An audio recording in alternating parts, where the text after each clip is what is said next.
Le plus dur reste à faire. La qualif, c'est une chose, mais c'est pas une victoire. C'est drôle, il a dit la même chose. Du coup, c'est bien, c'est ce qu'on est en phase.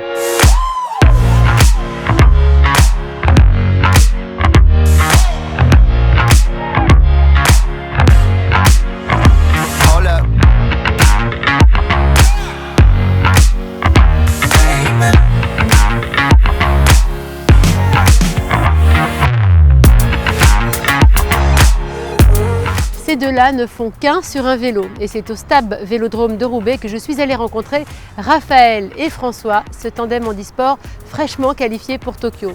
Mais comme le dit Raphaël, être qualifié c'est bien, mais le plus dur reste à venir. Oui, en route pour Tokyo, c'était mon rêve. On va tout faire pour ramener la médaille d'or aux Jeux paralympiques de Tokyo. Parce que c'est pas le tout d'y être, il faut aller chercher la médaille.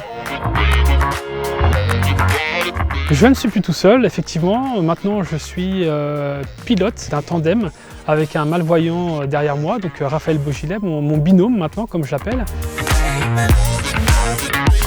J'ai quand même pas mal d'expérience au tandem. Par rapport à la technique, on va dire la technique pure, hein. Je ne vais pas lui apprendre le vélo. C'est moi qui lui donne quelques conseils. J'apprends encore. Bientôt à l'aube de mes 37 ans, j'apprends encore grâce au tandem, grâce à Raphaël. C'est bien beau d'être fort physiquement, mais si à côté on pédale pas en synchro, on ne va pas avoir le rendement espéré sur la piste. Ce qui est marrant, c'est qu'en fait quand j'étais petit, je voulais faire du vélo de course quand je regardais le Tour de France. Et du coup, ma mère n'avait pas les moyens de m'acheter un vélo de course, quoi. Peut-être que finalement j'étais fait pour ça, je sais pas.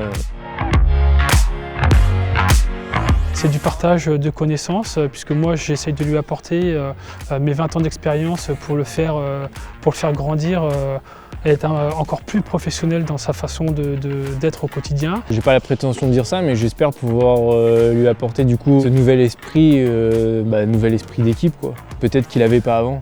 Et puis lui, il m'apporte toute son expérience de tandem, de binôme, de partage de coordination. Et donc voilà, on essaye d'être finalement de ne faire qu'un sur le vélo. Voilà, pour l'instant, le meilleur souvenir, c'est peut-être du coup notre résultat le week-end dernier au championnat de France, lorsqu'on réalise les minima. C'est là qu'on réalise que voilà, c'est bon, le ticket pour Tokyo, il est valide. Mais j'espère que le meilleur souvenir, il ne sera pas là, il sera fin août. Alors moi, le Japon, c'est une vraie histoire d'amour puisque pendant 6 ans, je suis allé au Japon 4 à 5 mois tous les ans pour pratiquer le keirin. Entre 2006 et 2012, je faisais un podium au championnat du monde tous les ans, mais sans jamais gagner. On commençait à m'appeler le poulidor de la piste. François, il n'a pas le petit truc de winner, il fera toujours 2e, 3e, mais c'est pas un vrai champion. Juste après les Jeux de 2012, en retournant au Japon, j'ai revu mes amis japonais, voilà, de la région de Fukushima. J'ai tout remis en question et je suis arrivé très serein en février 2013 au championnat du monde. Et c'est là où j'ai gagné mon premier titre de champion du monde après 12 ans de haut niveau. Et derrière, j'ai enchaîné avec 2 records du monde, un triplé historique, 7 titres de champion du monde, une médaille olympique. Et sans le Japon, je suis quasiment sûr qu'il n'y aurait jamais eu de François champion du monde, médaille olympique et double recordman du monde.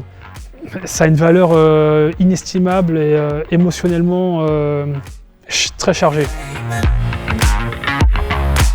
Enfin, c'est un tout, comme tous les sportifs de haut niveau. Tous les sacrifices qu'il y a à faire, on les fait, on sait pourquoi on les fait. C'est beaucoup d'entraînement, beaucoup de souffrance pour peu de courses. Et si on se loupe au final, ça va être dur. Mais là, on sait pourquoi, on sait qu'on a les moyens de le faire. Après, ça sera avec du passé et on gardera que les bons souvenirs. Maintenant, pour ma dernière année et mon dernier défi, je me lance avec la Fédération française de handisport qui m'a proposé justement ce défi à réaliser et je le prends à cœur ouvert. Je rentre dans ma 21e année de haut niveau. C'est sûr que pour un sprinter, ça commence à faire beaucoup, mais j'aime tellement ce que je fais, je suis passionné par ce que je fais, j'arrive à vivre de ma passion, donc pourquoi je devrais arrêter? Et si ça fonctionne encore, je vois pas pourquoi je devrais arrêter. J'ai pas envie d'arrêter, j'ai pas envie d'arrêter.